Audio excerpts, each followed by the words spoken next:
Super. Eh bien, Christophe et Angèle, merci.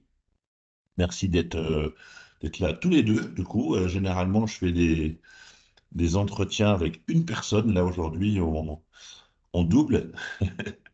On est deux. Ben, donc, merci à vous deux. Et peut-être pour commencer, quelques mots, Angèle, pour vous présenter. Et puis après Christophe. Oui, Angèle Léninger, je suis acheteuse chez Pluralis. Ça fait maintenant 1 an et demi. D'accord. Et avant, du coup, je suis curieux. Alors, oui, avant j'étais 16 ans dans un centre de rééducation en tant D'accord. que responsable des achats. J'avais donc mis en place un service achat au sein de ce centre. D'accord. Super. Bon, et juste, et là aussi, je termine ma petite curiosité. Du coup, pourquoi choisir un bailleur social? Est-ce que, en termes d'activité, c'est proche de ce que vous avez connu ou des fois, c'est aussi un peu un hasard? Comment ça s'est fait? Alors, c'est pas proche, non, c'est vraiment un hasard. Moi, par contre, le lien avec le médical, c'était le sens, en fait, qui m'intéressait. Je voulais pas, j'avais fait de l'industrie avant, et je voulais pas retourner dans l'industrie, travailler pour fabriquer de l'appareillage électrique ou autre. Je voulais faire de l'achat, toujours, D'accord. mais je voulais que ce soit dans une entreprise qui ait du sens pour moi. Donc, le social. Ça restait Ben, aussi vous êtes au bon dans endroit pour cette le coup. trempe. Voilà. Et c'était une Super. activité complètement différente et ça m'intéressait aussi parce que les Ouais. achats, voilà, j'avais envie de changer d'activité aussi parce que je suis curieuse, j'avais envie voilà, de voir autre chose et la construction, voilà, c'était aussi quelque chose qui m'intéressait. Super. Super. Et bien, du coup, Christophe et vous, alors, du coup, depuis 1 an et demi chez Pluralis ou un peu plus? Alors, chez Pluralis depuis 2009, donc D'accord. ça fait quelques années. Pluralis, j'ai commencé responsable service marché. D'accord. Ah, Voilà, c'est bien. On a l'histoire un peu. D'accord. voilà. Et c'est vrai que j'ai fait ça 4 ans. Après, Pluralis a souhaité développer un service qualité. Et dans mon ancienne vie, j'étais responsable qualité dans une autre entreprise. Donc, j'ai pris cette fonction parce qu'en effet, c'est une fonction intéressante et très transversale. Et là, on partait d'une feuille blanche, donc le challenge était sympa. Et suite, justement, d'avancer les marchés après la qualité, et au moment où on a voulu développer les achats, on s'est dit que pourquoi pas le rattacher justement au service qualité, surtout que j'avais fait les marchés avant. Et on reviendra un peu après d'ailleurs sur ce Ouais, point, ouais. de pourquoi tu commences. D'accord. Alors, c'est intéressant. On va se le noter. En effet, on reviendra là-dessus. Euh, Parce que quand on regarde un peu ce qui se passe un petit peu ailleurs, bah, généralement, les achats, des fois, c'est rattaché à la finance. De manière plus rare à la direction générale, quelquefois aux opérations, un petit peu moins à cet univers de la qualité, même si ça fait aussi du sens. Du coup, ouais, on regardera un petit peu. Après, les logiques de rattachement, moi je le dis souvent, il n'y a pas de bon ou de mauvais rattachement. Non, Et c'est souvent aussi des logiques un petit peu opportunistes dans le bon sens du terme par rapport au parcours des personnes. Et du coup, avec ce que vous nous avez dit, ça fait beaucoup de sens. en effet.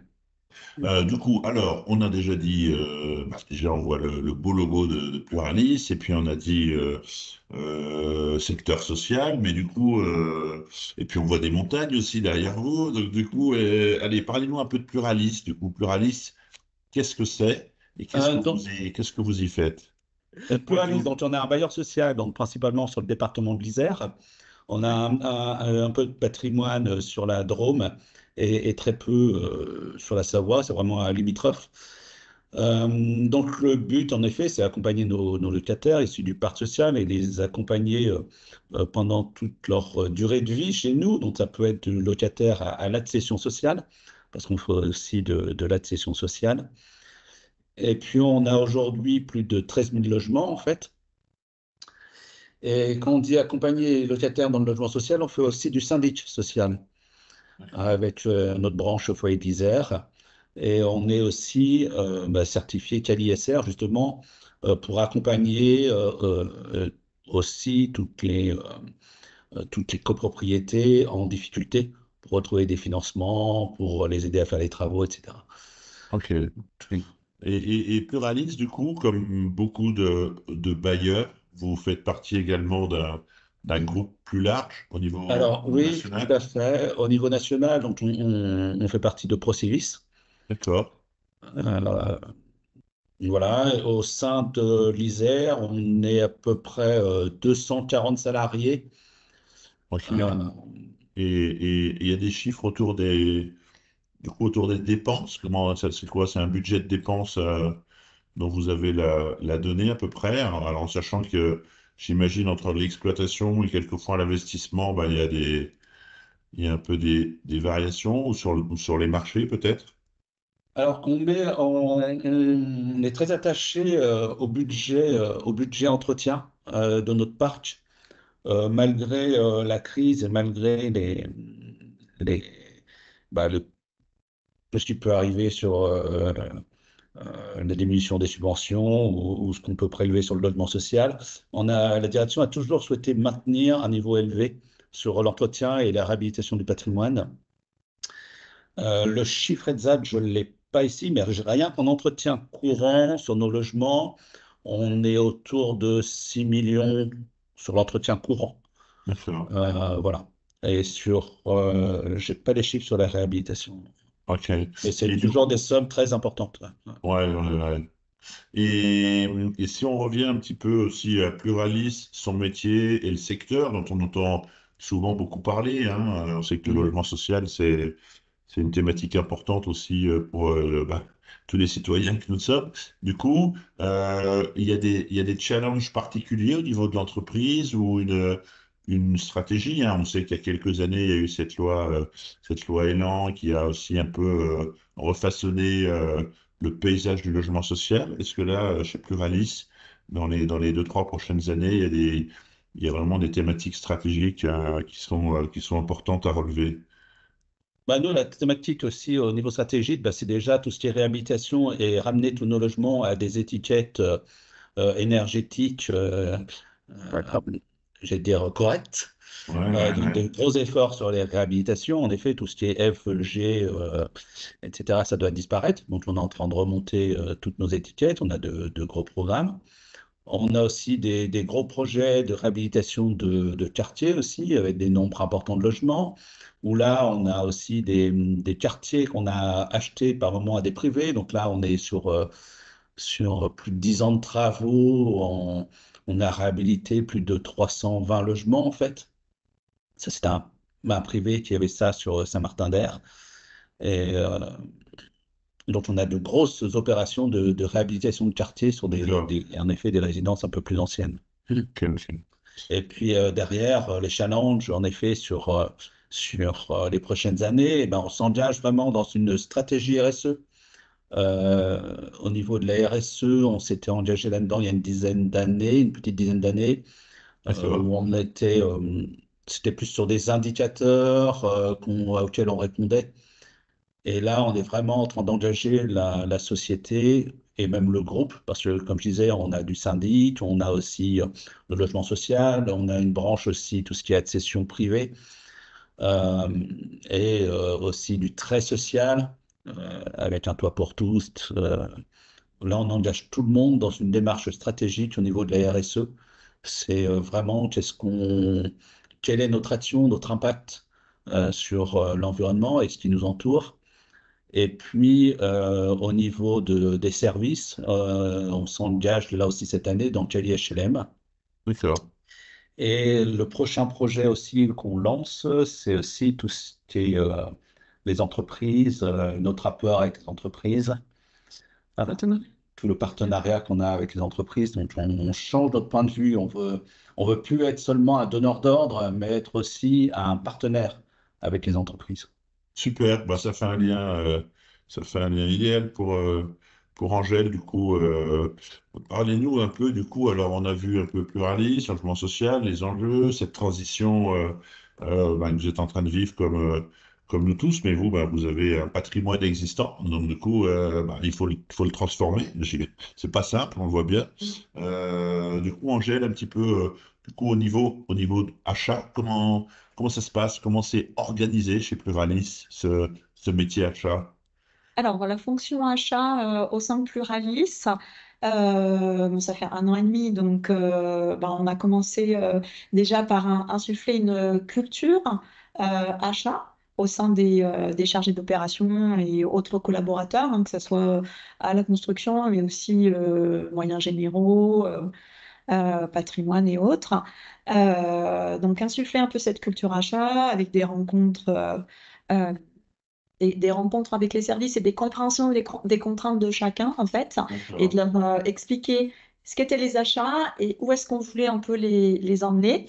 Ouais. Et concrètement, ça se traduit aujourd'hui par des montées en compétences des collaborateurs. Parce qu'aujourd'hui, ils faisaient déjà de l'achat, hein, ces collaborateurs, mais je vais venir les accompagner pour les faire monter en compétences avec sur du sourcing, expliquer que c'est du sourcing, qu'est-ce que c'est qu'un achat, les différents types, les différentes étapes du processus achat en fait, hein, pour qu'on les prenne une à une et qu'on les chante pas, parce que bien souvent c'est un peu le cas, hein, que ce soit un sourcing, négociation, on fait pas d'études de marché, donc c'est vraiment les accompagner pas à pas dans un processus D'accord. achat.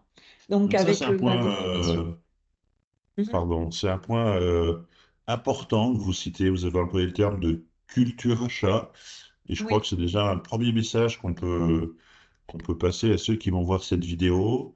Même si on le sait tous, même si on le répète toujours, il y a un travail permanent. Il faut être résilient, Absolument. d'explication, parce que ce terme achat, tout le monde en a sa définition. Et donc, du coup, il faut éduquer, répéter, Oui, expliquer. ça peut faire Et c'est peur. ça, hein. Ouais. Et ça veut dire que ça nécessite aussi que vous ayez des bonnes capacités à se connecter avec les personnes, des capacités de communiquer, de rappeler un peu aussi de temps en temps un peu les bonnes pratiques, hein, ou les principes, hein. Il ne faut pas Oui. uniquement être que dans la bonne volonté. Des fois, il y a un petit peu ça. Euh, un lien avec, du coup, là, on est vraiment sur le métier achat. Quid des marchés, puisque du coup, j'imagine qu'il y a aussi là aussi une Oui. communication avec les marchés. Alors Ma absolument. question n'est pas innocente et je vous dirai pourquoi après, mais allez-y, je vous laisse répondre. Alors effectivement, alors en plus moi je ne viens pas du tout des marchés publics, hein, j'étais dans le Ouais, privé.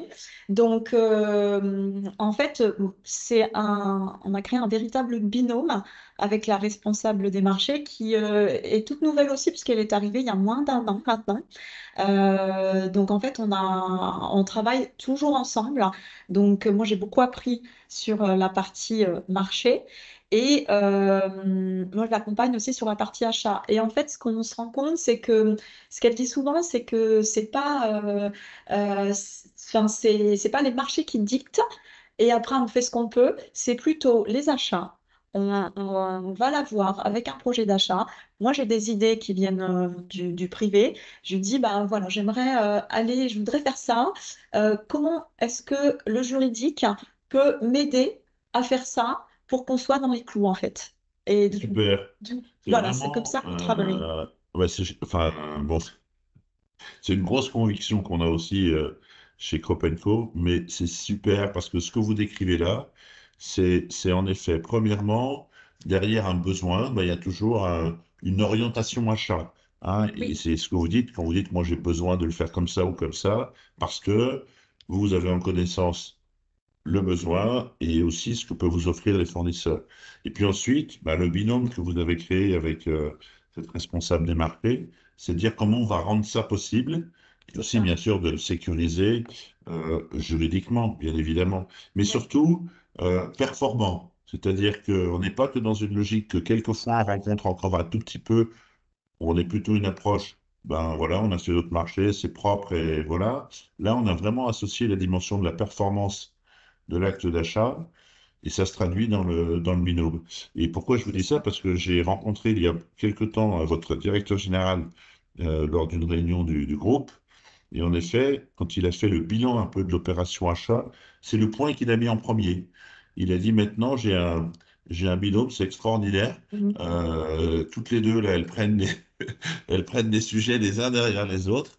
Et du coup, il se louait de ce fonctionnement que vous avez réussi à créer. Donc, bah, bravo. Vous partagez, Christophe, dans cette vision un peu. Tout à fait. Bah, c'était vraiment la vision. C'est pour ça qu'on a séparé les marchés et les achats au départ. C'est que vraiment chacun ait leur poids dans les décisions. Parce que souvent, on voit des services marché-achat. Mais nous, ce qu'on a eu peur, en fait, si on fusionnait les deux services, on peut dire, c'est que les marchés avec le juridique prennent le dessus sur les achats. Qu'il n'y ait pas cette confrontation des idées. Ouais, Tandis que là, on est sur deux services différents, avec deux responsables différents et aussi bah, chacun aussi sa personnalité. Mais ça permet aux deux personnalités, marché et achat, de s'exprimer et de chercher des solutions, chacun de leur côté, et pas d'aller, si on était tous au marché, bah, on va à côté juridique, c'est plus ah oui, simple, oui, oui, et bien on sûr. s'arrête là. C'est pour Ok. ça qu'au début, ça a surpris un peu qu'on sépare les deux et tout compte fait dans le fonctionnement. Je vois même avec les achats rattachés au service qualité, eh ben, il y a aussi un lien fort avec justement le service qualité et les procédures. Parce que ce qu'on met en place dans les achats, on fait derrière les procédures, on fait les documents. Et avec le service qualité, ça permet aussi de les diffuser auprès de tout le monde. Bien Donc, sûr. voilà, on a un binôme achat-marché, mais je dirais on a presque un trinôme achat-marché et qualité Ouais, qui ouais, ouais. fonctionne plutôt bien en fait. Mais oui, et puis franchement, quand on voit un peu les bonnes pratiques, alors, ce que j'appelle les bonnes pratiques, c'est qu'est-ce qui marche en fin de compte, hein. Il n'y a Mhm. pas de, faut encore, il faut trouver des solutions qui marchent pour vous. Celle-ci, c'en est une bonne. C'est-à-dire à Mhm. la fois, bah, parce que du coup, certes, c'est proche et c'est connexe, mais c'est quand même pas la même chose. Angèle, elle le disait, bah, les achats, ça fait appel à un certain nombre de pratiques, de savoir-faire, etc. Et puis les marchés, bah, il y a un cadre, donc on peut jouer de manière plus ou moins un petit peu astucieuse, hein, tout en respectant le code. Mais du coup, je trouve que c'est bien de l'avoir créé comme ça. Super. Et donc ça, oui, ça doit donner une belle force de frappe, du coup, pour s'adresser ces fameux clients internes, là, du coup, comment ils le vivent, du coup, quand ils sont plutôt satisfaits, un peu surpris, j'imagine, au début, de se dire, du coup, comment tu vas gérer mon projet? C'est ça un peu, comment ça se passait? Oui, alors c'est vrai qu'il y avait quand même eu une grosse communication de la direction en amont avant que j'arrive. Donc en fait, ils attendaient, hein, ils étaient très demandeurs de voir voilà, les achats qui allaient arriver, comment est-ce que ça allait influencer leur travail. Et ben, alors, ils le vivent. Bon, alors c'est un changement, hein. Il y a quand même, on met en place des procédures, on bouscule les lignes. Donc, c'est vrai que, bon, voilà, il y a un peu de crainte de temps en temps, mais en même temps, ils sont de bonne volonté, hein. Vraiment, il y a Ouais, ouais. Mhm. une bonne adhésion. Je pense qu'on a fait aussi ce qu'il fallait, hein, parce qu'on a beaucoup communiqué, hein. Je pense que c'est un point clé, Ouais, c'est aussi la ouais. communication et la diffusion petit à petit, hein. C'est aussi prendre le temps de bien diffuser ça. Et puis aussi, surtout, c'est qu'on a le même discours. Et ça, c'est très important, que ce soit moi ou les marchés. Parce que moi, des fois, c'est vrai que, bon, marché, des fois, j'ai envie de dire, c'est ouais, c'est quand même, Ben oui, c'est compliqué. normal. C'est normal. Mais, mais du coup, on a le même discours et donc et elle m'explique le sens. Et quand il y a un client interne qui vient la voir pour faire ça, et il dit bah, on va faire comme ça, bah, demande à Angèle avant, je voudrais que tu travailles avec elle. Moi, quand il vient me voir, non, mais on peut faire comme ça. Non, non, on va voir avec Aïssa. Enfin voilà, on a aussi le même discours et puis finalement, on met les choses un petit peu en place, on met des outils, beaucoup d'outils pour essayer de leur faciliter la vie. Et c'est ce qu'on essaye de leur démontrer qu'en fait, on n'est pas là. Enfin, tout ce qu'on met en place, c'est pour essayer de leur faciliter la vie, de fluidifier des échanges, même s'ils ont l'impression de remplir des choses, mais c'est pour après pouvoir gagner du temps. Oui. Et il n'y a que la démonstration qui fait foi, hein. Ouais, oui, oui. Et quand ils voient que ça fonctionne, ben après, ils sont contents. Et puis, on a ces clients internes qui vont diffuser la bonne parole, en fait, avec C'est ça, leurs c'est-à-dire que collègues, en fait. voilà, on est obligé de bien communiquer, on va y revenir. Après, il faut faire, et puis au final, à la Voilà. fin de l'histoire, si c'est mieux ou si c'est bien, ben du coup, c'est assez vertueux, on va poursuivre l'exercice. Côté achat, Angèle, est-ce qu'il y a des challenges particuliers ou des objectifs là, dans cette année ou dans les 12 mois qui viennent, où il y a des points particuliers sur lesquels vous souhaitez vous développer? Alors, il y a, ben, alors, la première chose, c'est tout ce qui est informatisation, hein, parce Ouais, que donc on a donc, l'outil OKVO et donc là, il faut qu'on le développe, hein. Aujourd'hui, on a développé que le module fournisseur, tout ce qui est d'accord. sécurisation euh, fournisseur. Et donc là, il faut qu'on avance plus rapidement sur le déploiement des autres modules. Donc ça, c'est un D'accord. gros enjeu. Ouais, Et Par par contre, contre, c'est quand même difficile avec notre ERP, en fait. ouais, Et ma plus grosse difficulté, c'est effectivement de récupérer des données fiables. Enfin, je sais, c'est vraiment une grosse difficulté. ouais, C'est vraiment la grosse difficulté qui permettra après d'alimenter OKVO. Et puis, enfin, l'alimenter dans un premier temps. Et puis après, il y a aussi pas d'automatisme. Donc, c'est vrai que c'est aussi voilà, de l'extraction de données pour remettre. Voilà, ça, c'est un peu le côté un peu noir, hein, c'est le petit point noir. Après, en termes de projet, donc on a aussi, moi, je veux voir un petit peu la charte achat responsable, hein, la charte relation fournisseur achat responsable, voir si on peut la signer, la mettre en ouais, place sur 2024-2025, et puis continuer à cette montée en compétence de tous les collaborateurs, parce qu'on a quand même pas mal de d'accord. collaborateurs, puis il y a des mouvements. Donc en fait, avec le marché, on fait on fait des ateliers un peu en Ouais, interne. On leur propose des documents, on leur propose des bibliothèques de critères, de clauses, voilà, côté environnemental notamment. Et ben, il faut quand même diffuser ces informations-là. Et puis, comme vous le disiez tout à l'heure, c'est vrai qu'il faut répéter parce qu'on se rend compte que on fait des ateliers, on diffuse des choses, et puis finalement, il faut rappeler, répéter régulièrement. ouais, ouais, Parce ouais. que si on ne pratique pas, ça s'oublie. Donc voilà, après on les accompagne dans certaines pratiques Ok, super. qui s'instituent. Christophe, du coup, sur cette... donc, ok, là, on a vu les grands enjeux, hein. Il y a cet enjeu autour du digital, on va y revenir un peu plus loin. Il y a l'enjeu autour des compétences, parce que du coup, ben oui, il va falloir assurer cette montée en compétences et la maintenir, et du coup, un peu dans le temps. Et puis, bien sûr, il y a tout ce que vous avez commencé à faire en termes de communication. Par rapport à ce qui se passe côté qualité, là aussi, pour vous, tout ça, ça vient en cohérence avec le développement de ce que vous mettez en place? alors il n'y a pas que, en effet, qualité, ça vient compléter les marchés. Ouais, Puis il a fallu intégrer les achats, comment les achats s'intègrent dans tout le processus marché. Donc ça permet de nous réinterroger aussi sur le qui fait quoi et comment on avance. Il y a aussi un aspect un peu sécurisation en interne aussi. On a commencé par exemple sur l'enregistrement des fournisseurs parce que mine de rien, ça permet de faire un tri chez les fournisseurs. Ça nous a permis aussi, comme bah, justement le logiciel demande les sirettes, d'incrémenter tous nos fournisseurs de leur SIRET, donc de vérifier qu'on a bien le bon SIRET. ouais, Derrière, ça permet de sécuriser aussi les paiements, puisque maintenant, avec le SIRET, on peut voir avec le compte bancaire. Et donc, l'avantage de l'achat, déjà, ça nous a permis de sécuriser au niveau de nos fournisseurs et nos paiements aussi. ouais, C'était un point qu'on n'avait pas vu au départ. Et c'était un gros travail qu'a fait Angèle sur reprendre tous nos fournisseurs, ceux qui étaient en doublon, ceux qui n'avaient pas le bon SIRET, parce qu'on et de temps en temps, on passe à autre chose. Et on a fait un gros tri et aujourd'hui, ça nous permet de sécuriser au niveau bancaire en plus. Donc, c'est d'accord. vraiment un grand pas qu'on a fait.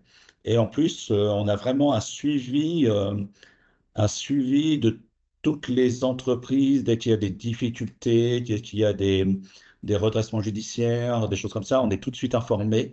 Et dans les procédures, justement, ça nous a permis de mettre en place de l'information immédiate de tous nos services. Attention, telle entreprise, redressement judiciaire, déclarez votre créance. Donc, il Ouais. n'y a pas que la qualité, il y a aussi une sécurisation en interne. D'accord, d'accord. Alors, vous avez parlé en effet du digital et du coup de KVO. Donc, vous avez eu la bonne idée de vous abonner à Ocavio. Je peux que m'en féliciter. Du coup, c'est intéressant parce que, mais vous l'avez déjà un petit peu dit, on va y revenir. Moi, ce qui m'intéresse, c'est du coup, qu'est-ce qui fait qu'à un moment donné, à un moment où quelque part, alors, on va pas dire concret, mais en tous les cas, on est dans une phase vraiment d'installer la fonction achat. Et moi, j'entends souvent des personnes me dire, bon, écoutez, on va déjà installer les achats, puis on verra les outils un peu plus tard. Alors que vous avez quand même décidé de faire ce choix, j'allais dire, assez rapidement, hein, et quasiment de manière Mm. simultanée. Donc, du coup, pourquoi vous avez fait ce choix? Et puis peut-être ensuite, comme maintenant, en effet, vous l'utilisez depuis quelque temps, quel est un peu le bilan et les conseils que vous pourriez partager? Alors, au KVO, on l'a choisi au départ par rapport à l'ergonomie du site, qui nous paraissait assez simple pour que tout le monde puisse y aller. Ouais, On l'avait choisi, mais c'est tout. Enfin, voilà, pour vous, c'est en développement, lien avec notre plateforme d'achat au niveau des marchés qui est AWS. ouais, Et éventuellement, ce qu'on pouvait peut-être justement développer avec notre ERP, mais ça, c'est encore à travailler pour ouais. avoir des liens plus faciles. Après, au KVO, alors on a fait pe- une petite erreur. En fait, on a voulu avancer trop vite. D'accord. Parce qu'avant l'arrivée d'Angèle, en fait, on a commencé à rentrer dans OKVO des données et on voit que l'arrivée d'Angèle et les rencontres qu'elle a pu faire, on a repris un peu le travail qu'on avait fait. D'accord. Euh, Parce que, en fait, on a voulu aller trop vite et en fait, il aurait fallu attendre que les choses avancent. Et on voit, par exemple, les contrats, on avait rentré tout de suite. Mais en fait, on va recommencer parce que les contrats, ça évolue tout le temps. Et aujourd'hui, avec l'avancée, enfin, le travail d'Angèle, on n'y est pas. Donc, on va reprendre ce qu'on Ouais, a fait. C'est ouais, la même vague. L'avantage, c'est qu'on a au moins l'outil. C'est-à-dire ouais, que ouais, dès qu'on est prêt, on a l'outil qui avance. ouais, Il faut le faire en simultané. Il ne faut pas dire j'installe les achats et après j'installe le KVO. Je ne pense pas parce que, mine de rien, c'est un travail quotidien sur ouais, OKVO. Quand on voit les fournisseurs, moi j'ai mon assistante, je l'ai déléguée pour une partie sur le travail de suivi des fournisseurs et petit à petit sur d'autres tâches pour soulager Angèle. Donc, je pense que c'est simultané qu'il faut le faire. L'avoir fait avant, c'était pas négatif non plus parce que ça nous a permis de nous familiariser avec l'outil ouais. et de voir ce que ça pouvait offrir. Et comme ça, quand Angèle est arrivée, elle s'est mise dedans, elle a dit, bah tiens, il y a ça, enfin, voilà comment on peut avancer. Donc voilà, Ok. du positif, le fait de l'avoir et Ouais, de ouais, se mettre dedans. Le négatif, c'est qu'on a voulu, nous, aller trop vite en rentrant des données. Et en ouais. fait, aujourd'hui, on aurait dû attendre que Il y a bien un petit Angèle peu de, ouais, arrive un petit peu. Mais le fait, il un faut petit peu l'avoir au moment où on d'impatience. lance. Voilà. Oui, je Le crois que, pardon, j'ai, ouais, vous vouliez rajouter. Ouais, je voulais juste rajouter que le risque, en fait, c'est vrai que de l'avoir eu dès mon arrivée, en fait, c'est qu'il y avait déjà quelque chose. Parce que sinon, le risque, c'est qu'on a tendance, nous, acheteurs, à vouloir suivre des choses. Donc, le risque, ça aurait été de mettre en place des fichiers Excel, hein, parce Ouais, qu'on avait vu ça. ouais, Et de après, avoir du mal à passer le cap c'est parce ça. que sur un outil. Parce que une Oui. fois que c'est vrai que bon maintenant Power BI fait pas mal de choses et que du coup on peut avoir tendance à vouloir rester là-dessus. Et une Ouais. fois qu'on est sur de Excel ou autre chose, en effet, c'est compliqué à se dire, j'abandonne mon Excel et je passe sur Mm. Ouais, Ah, ouais, mais c'est ça. mais Voir vous des avez vieilles raison, données. c'est le point majeur, hein. Bon, là, on est dans le fait que changer, c'est compliqué pour plein de choses, Mhm. et pour ça aussi. Voilà. Et c'est pour ça que nous, le constat qu'on a fait, c'est pas tout à fait ce qu'on pensait au démarrage, mais le constat qu'on a fait, c'est qu'on a aujourd'hui parmi nos clients un certain nombre de clients qui sont un petit peu au début de l'histoire des achats, de créer comment on va piloter nos fournisseurs, comment on va programmer nos achats, comment on va suivre nos contrats. Et du coup, bah, s'il n'y a pas d'outils, alors on va se débrouiller. En plus, les acheteurs, ils sont souvent assez créatifs et astucieux. On va prendre des fichiers Excel. Et puis, le jour où il faudra faire la bascule, bah, ça sera un petit peu, voilà, c'est un peu plus compliqué, même C'est si un on peu sait plus qu'on fait, compliqué. voilà, Excel n'est pas fait pour ça. Donc nous, Ouais. on recommande vraiment tout de suite de réfléchir dans une logique de collaboration, de partage. Ça peut évoluer. Vous en êtes un bon exemple. Ce que vous avez fait à l'époque, vous dites, bah maintenant que Angel est là et qu'on a une vue un peu différente, on va modifier un peu ce qu'on avait commencé à faire. Et puis surtout, en tous les cas, nous, tel qu'on l'a conçu, c'est que c'est vous qui décidez de votre marche en avant. Ouais. Hein, aujourd'hui, vous dites, on a mis vraiment on va dire le focus sur les fournisseurs. Les jours où on déplace un peu le focus, et bien du coup, on va aller utiliser d'autres parties de la solution et ça suit un peu votre montée. Et ça, c'est aussi un point qui est important parce que la fonction, elle va ne cesser que de grandir. Hein, et aussi de grandir en termes d'utilisation, de grandir en termes de personnes concernées. De plus en plus, vous allez connecter des personnes et peut-être un jour même des fournisseurs. Donc, du coup, voilà, c'est tout ça qui fait partie Ouais.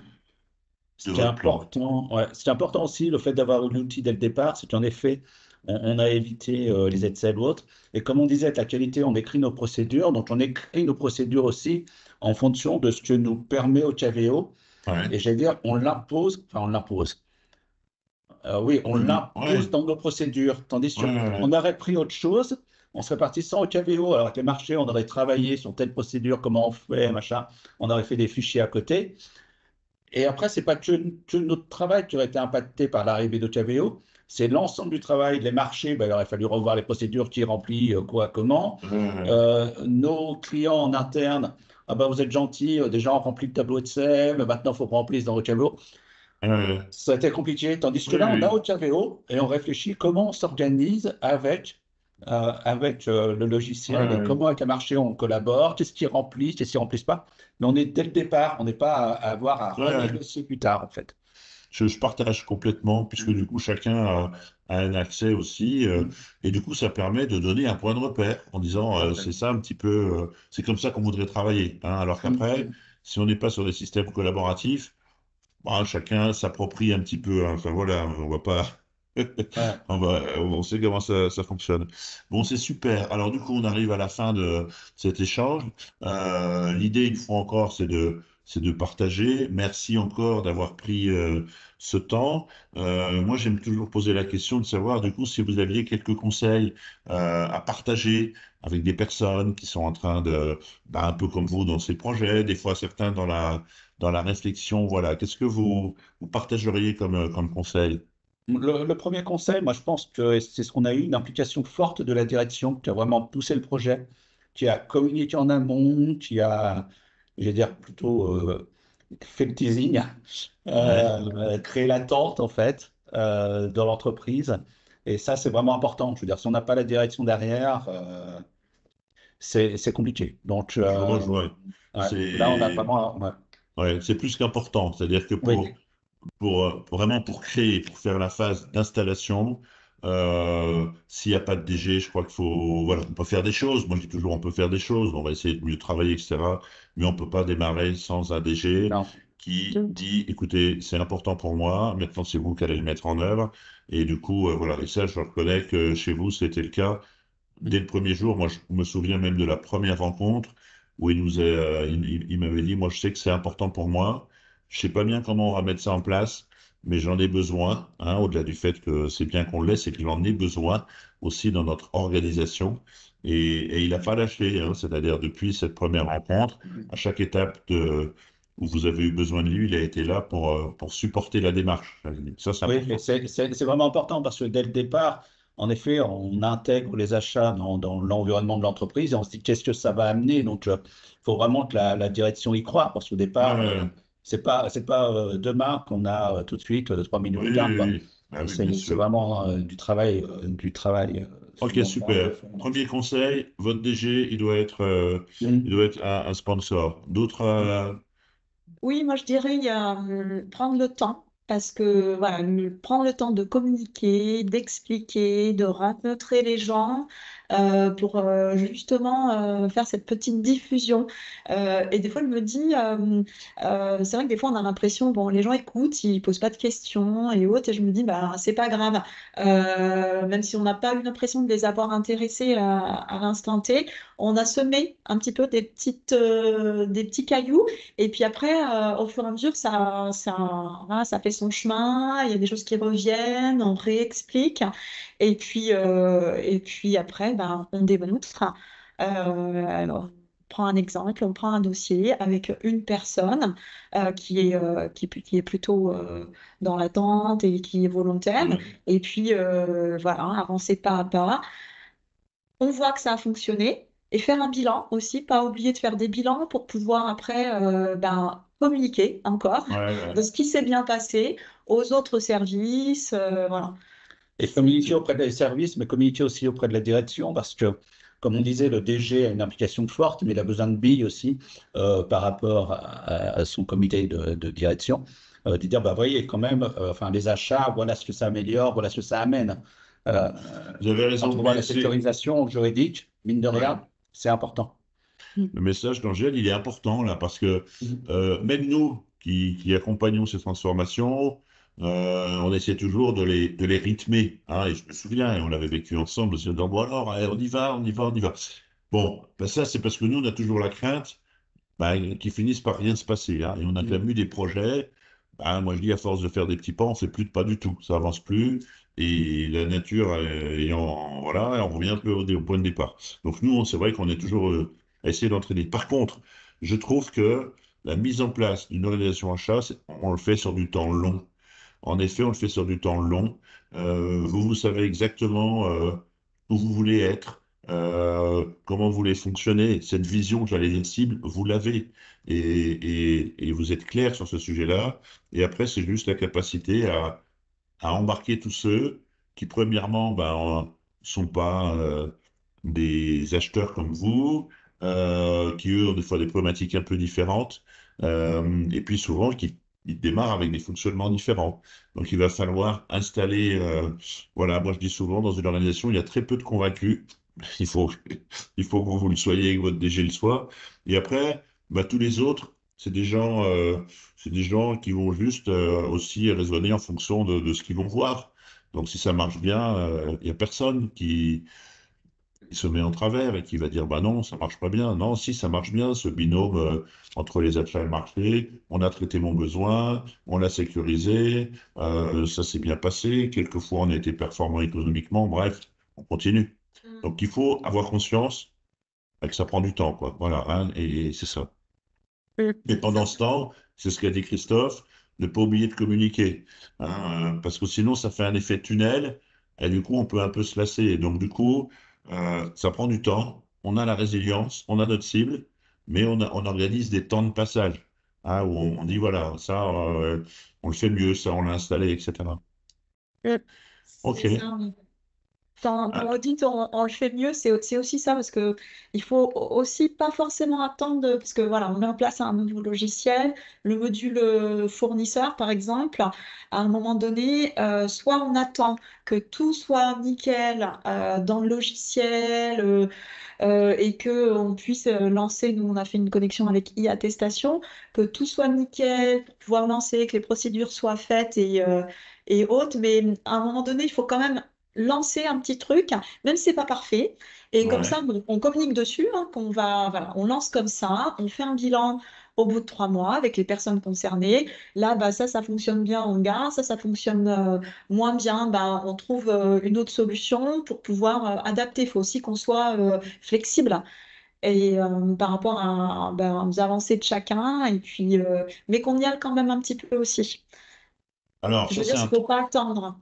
troisième message, ça, je l'aime bien aussi celui-là, c'est un petit peu d'agilité, c'est-à-dire que Ouais. tout n'est pas parfait, mais on Oui. démarre. Hein. Ouais, Moi, il je faut dis l'accepter. souvent, voilà, avoir peur, mais le faire quand même. Parce que du coup, ben, le peu peut-être que vous allez faire, c'est quand même mieux que ce qu'on faisait hier. Et voilà. Et souvent, quand on veut tout faire bien tout d'un coup, ben là, du coup, on procrastine et du coup, ben, on fait rien. à la fin. Donc du coup, ben voilà, commençons avec ce qui peut déjà être fait, qui va déjà nous permettre d'être un petit peu mieux qu'hier. Et puis, on a aussi une image vertueuse. Ouais, je partage bien ce conseil aussi. Ça évite de tomber des fois, j'entends, bah, tout le monde n'est pas là, ça c'est pas prêt, etc. Bah, on peut faire des choses quand même, on peut faire des choses. Tout à fait. Bon, super. Bah écoutez, Moi, je Christophe, mettrais juste deux petites enfin, choses, c'est le binôme avec le service marché est hyper important. ouais, Et allez. aussi le recrutement, on a eu la chance d'avoir Angèle, mais d'un acheteur expérimenté, je pense que c'est primordial à partir du moment où on lance ce type de service. Les marchés n'ont pas forcément la compétence. On se dit, tiens, on a les marchés, on va lancer les achats. Ils n'ont pas forcément la compétence. Les achats, c'est un métier à part entière. Et vraiment, il faut, pour moi, investir dans une personne compétente pour lancer ça et qui a toutes les connaissances. Qu'elle n'a pas les connaissances des marchés, c'est pas grave, les marchés sont là. Mais une connaissance des achats pour avoir une vision aussi où est-ce qu'elle veut aller. Et ça, c'est vraiment, voilà, c'est vraiment important Ça, de- d'avoir une achat. c'est peut-être le point numéro un, C'est c'est-à-dire ça, ne pas hésiter. exigence dans le recrutement. Oui, Bon, après, c'est compliqué, hein, le recrutement, oui, mais on y arrive. La preuve, vous êtes, voilà. ça fonctionne bien. Donc bravo, Oui. bravo à vous deux. Angèle, c'est le bon moment de demander une augmentation, hein. Allez, en tous les cas, un grand merci à vous deux pour cet échange. C'était un bon moment de nous partager comme ça, un petit peu ce qui s'est passé, comment vous l'avez fait, ce qui marche bien, des fois ce qu'il faut encore un petit peu améliorer. Eh ben, écoutez, on va partager ça. Si vous qui nous écoutez, vous avez des questions, ben voilà, vous savez trouver Angèle et Christophe sur les réseaux sociaux pour partager avec eux. Nous, on est à votre disposition également. Et puis, bah, du coup, on va se dire à bientôt pour la suite de l'aventure. Alors, Pas À de souci. bientôt. À bientôt. merci Merci Angèle, Fabrice. merci Merci. Christophe et bonne fin de journée. Bonne fin de Merci. journée. Merci à vous.